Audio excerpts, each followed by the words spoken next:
প্রথমত তোর নাই হেলমেট, আবার গাড়ির কাগজপাতিও নাই, তারপরে কি আবার খাও সবজি। তো যাই হোক, তোর চেহারা ডগ ডিলের উপর মায়া করিয়া মামলা দিলাম 5,000। এই পুলিশ, তুই আমার মামলা দিলি? তোর জীবন তো আমি বরবাদ করে দিব রে।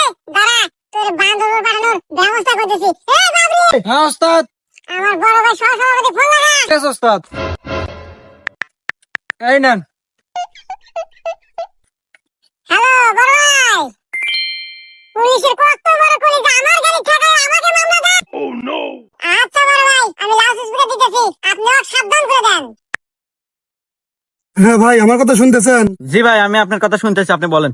তো যাই হোক ভাই, রাজনীতি করতে গেলে এরকম দুই একটা পোলাপান লাগে। তো যাই হোক, অনেক কিছুই শুনলাম। হেলমেট নাই, গাড়ির কাগজও নাই, শুনলাম আবার সবজিও নাকি ছিল। তো যাই হোক, অল্পের ভিতরেই শেষ করে দিয়েন। তো ওই 20,000 টাকা জরিমানা করে ওদেরকে ছেড়ে দেন। ভাই মারো, মুঝে মারো।